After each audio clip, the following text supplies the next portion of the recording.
El primer tema es el multiplexor. Es también conocido como MUX y es un circuito que tiene varias entradas y una sola salida. Su función principal es seleccionar una de todas las entradas y enviarla hacia la salida. Se le conoce como un selector de datos porque elige cuál información va a pasar y cuál no, y pues lo realiza mediante unas líneas llamadas líneas de control o líneas selectoras.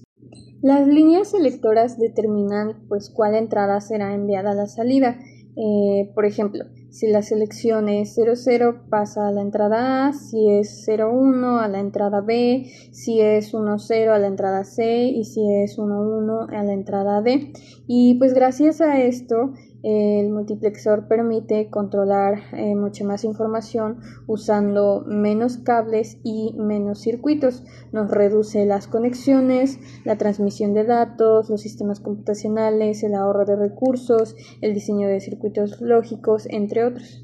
De ahí vimos el tema de multiplexor. Este también es conocido como DEMUX y realiza la operación contraria a lo que es el multiplexor, pues este circuito tiene una sola entrada y varias salidas. Su función consiste en tomar la información de una entrada y dirigirla hacia una salida específica. Y pues al igual que el multiplexor utiliza las líneas selectoras para decir hacia cuál salida va a enviar la señal, y pues dependiendo de las líneas selectoras también 00 podría ser la 1, 01 la 2, 10 la 3 y 11 la 4. En la arquitectura interna pues podemos ver por ejemplo las compuertas AND, AND y se utilizan para habilitar o dejar pasar el dato de una entrada específica basándose en la combinación de las líneas de selección. También las compuertas NOT se emplean para invertir las señales de selección según pues sea necesario cada canal, y la compuerta OR o R, y pues todas las salidas de sus compuertas AND se conectan con una compuerta OR final que pues va a crear una única. Y pues las aplicaciones son fundamentales en las computadoras, en los sistemas de comunicaciones, gestionar múltiples señales pues a través de una sola vía de transmisión. De ahí vimos lo que es el tema de los flip-flop. Este es un circuito electrónico digital que sirve para guardar la información normalmente en un bit, ya sea un 0 o un 1, y pues es como una mini memoria dentro de un sistema electrónico donde pues lo vemos mucho en los que son las computadoras, los relojes digitales, conectores, memorias, registros, los sistemas de automatización, la electrónica industrial, entre otros. Y pues es como un interruptor que nos recuerda su estado hasta que pues alguien lo cambie. ¿Por qué? ¿Cómo funciona? Tiene entradas y salidas, recibe señales eléctricas y dependiendo de ellas guarda un 1, guarda un 0, cambia de estado o mantiene el valor anterior. Y pues existen varios tipos. Existe el flip-flop SR o set reset, es el más básico. Pues el set solo posee una salida en 1. También está el flip-flop D o date o delay. La salida pues copia el valor de la entrada D cuando llega el pulso del reloj. También existe el flip-flop JK. Este es una mejora de lo que es el SR porque evita el estado inválido. Y también existe el tipo T, toggle, que cambia de estado cada vez que pues recibe una señal. Se utilizan en almacenamiento de datos, en conectores digitales, en memorias, en sincronización y en división de frecuencia. Pero también regresando a los conceptos básicos, lo que es un bit es la unidad más pequeña de información. Incluso pues la palabra bit viene de binary digit o dígito binario, y pues solo puede tener dos valores, el 0 y el 1. Es como un interruptor, apagado es 0 y encendido es 1.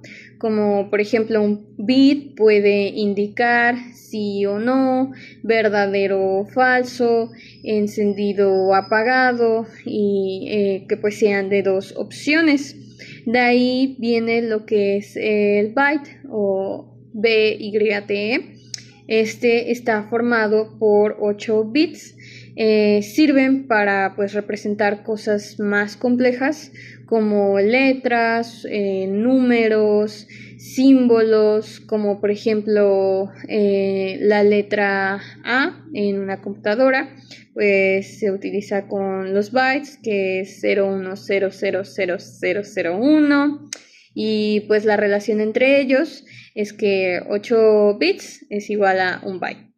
1024 bytes es igual a un kilobyte. 1024 kilobytes es igual a un megabyte. Y 1024 megabytes es igual a un gigabyte. Y pues de ahí pasamos al tema de corrimiento de datos. Al entrar a este tema, pues recordamos que el flip-flop es un circuito electrónico que puede almacenar un byte, y el corrimiento de datos es mover los bytes de un lugar a otro, como por ejemplo 1011 pues se va recorriendo a 0101. En resumen, todos los bytes se recorren una posición. ¿Cómo se hace con un flip-flop? Pues se conectan varios flip-flops en cadena, como cada flip-flop pues guarda un byte.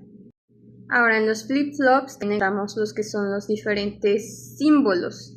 Y pasamos al siguiente tema, que es un temporizador digital.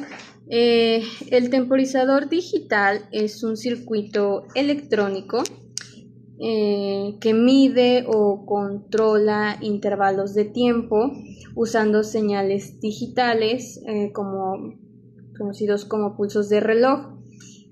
Puede conectar segundos, milisegundos o pulsos, activar o desactivar dispositivos después de cierto tiempo, generar retardos automáticos, como por ejemplo en los relojes digitales, en los semáforos, en las alarmas, en los microcontroladores. Y pues bueno, ¿para qué los ocupamos?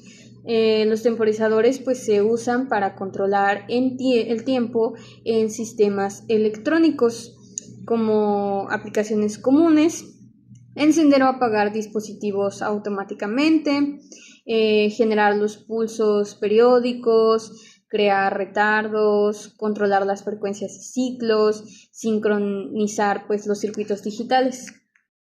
Como ejemplos pues más complejos al ver en nuestra vida cotidiana son las luces intermitentes, los temporizadores de microondas, los PWM para los motores, como ingenieros mecánicos que lo conocemos, los osciladores, los sistemas automáticos, entre otros que pues como ingenieros es importante saber.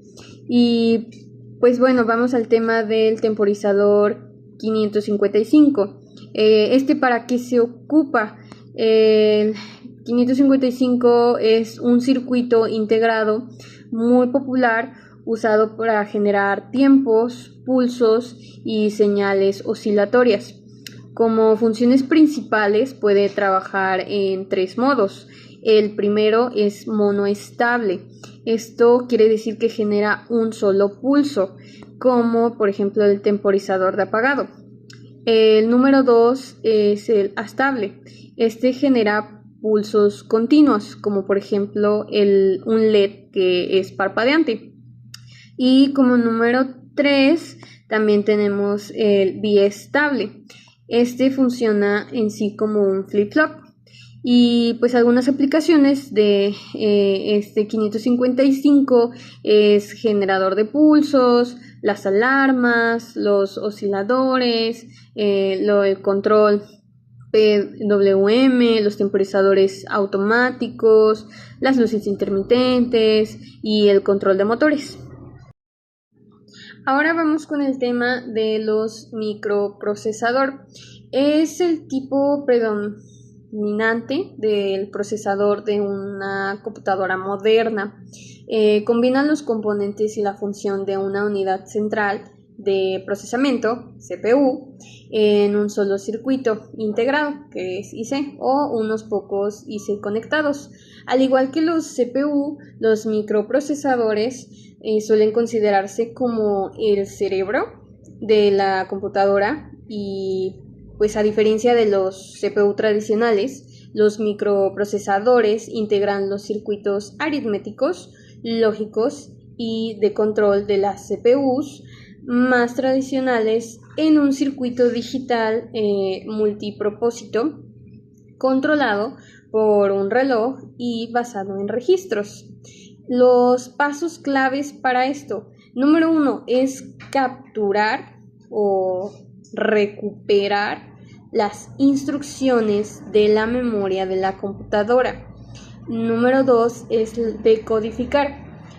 El microprocesador decodifica las instrucciones que básicamente interpretan la entrada o comando en una solicitud y activa un proceso o cálculo específico. Ejecutar es el número 3 y lo realiza la operación necesaria o solicitada. Y número 4, almacenar es el resultado de la ejecución que se guarda en la memoria del ordenador. Ahora, los componentes: la unidad aritmética lógica, la unidad lógica principal de la CPU, realiza operaciones lógicas, incluidas cálculos matemáticos y comparaciones de datos.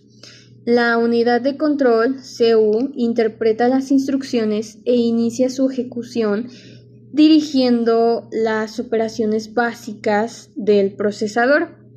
Y los registros proporcionan un almacenamiento de memoria pequeño y rápido utilizado por una CPU para mantener temporalmente los datos e instrucciones durante los procesos computacionales. La memoria caché. Forma de memoria de alta velocidad, está ubicada cerca de la CPU para almacenar datos o los que se accede con frecuencia para acelerar el rendimiento. De ahí los buses o interfaces de bus. Estos proporcionan puntos de entrada y salida para que los datos viajen a través de varios grupos de cables, también denominados buses. Conectan físicamente de diferentes componentes internos, lo que permite y facilita la comunicación dentro de la CPU y otros periféricos. Y de ahí vienen los transistores, los pequeños semiconductores que regulan, amplifican y generan corrientes y señales eléctricas. Estos también pueden actuar como simples interruptores o combinarse para formar puertas lógicas. Ahora vamos con el tema de la memoria RAM. La memoria RAM es la memoria principal de un dispositivo donde se almacena de forma temporal los datos de los programas que están utilizando. Sus siglas significan Random Access Memory y que pues traducido al español sería como memoria de acceso aleatorio. Y es un tipo de memoria que te puedes encontrar en cualquier dispositivo, desde ordenadores de sobremesa hasta teléfonos móviles. La memoria RAM tiene dos características que la diferencian pues en sí del resto de tipos de almacenamiento. Por una parte tiene una enorme velocidad y por otra los datos solo se almacenan de forma temporal. Esto quiere decir que cada vez que reinicies o apagues tu ordenador, lo normal es que los datos que hay almacenados en la RAM se pierdan. A lo que nos referimos como esta memoria, o cuando hablamos de ella, es como un componente físico. Es a unas tarjetas que van conectadas directamente a la placa base del ordenador, y estas tienen diferentes módulos de memoria integradas que están conectadas entre sí. Y pues es un dispositivo como ordenadores donde hay ranuras para tener varias de estas tarjetas. La memoria ROM, también conocida como Read Only Memory o memoria de solo lectura, es un tipo de almacenamiento no volátil que conserva la información incluso cuando el dispositivo se apaga. Contiene el software o el firmware básico necesario para que pues, el equipo arranque e inicie su sistema operativo, como los BIOS de las computadoras. Sus características principales es que pues, no es volátil, los datos no se pierden al cortar la energía y es de solo lectura. Los datos pues generalmente no se pueden modificar ni borrar durante el uso normal del equipo. Ahora la memoria EEPROM. Este es un tipo de chip o de almacenamiento no volátil que tiene datos y pues de los chips son tradicionales. Su programación se puede borrar y reescribir a múltiples veces exponiendo el circuito a luz ultravioleta. De ahí vamos con el micromodulador. Este es un dispositivo físico o software que pues altera el tono o timbre y los efectos de la voz en tiempo real. Existen dos tipos, los físicos, que es el hardware, y pues estos son pequeños como de bolsillo y se conectan entre el micrófono y la computadora, la consola, mediante un cable auxiliar. Los virtuales, también como software, estos son una aplicación que se instala en la CPU, en el smartphone, y modifican digitalmente la voz y pues son impulsados normalmente por la inteligencia artificial. Y pues bueno, ¿cuál es la diferencia entre un microprocesador y micromodulador? Es que el microprocesador es el cerebro central de un dispositivo encargado de ejecutar las instrucciones y procesar los datos, mientras que el micromodulador es el componente específico para la transmisión de señales que convierte el audio, video o frecuencias de televisión. En conclusión, la diferencia clave en el microprocesador: realiza los cálculos, los ejecuta, los programa, los coordina y todas las funciones de un sistema de cómputo, mientras que el micromodulador convierte una señal de video y audio estándar a una señal de radiofrecuencia. Esta se puede transmitir directamente por cable coaxial o en un televisor.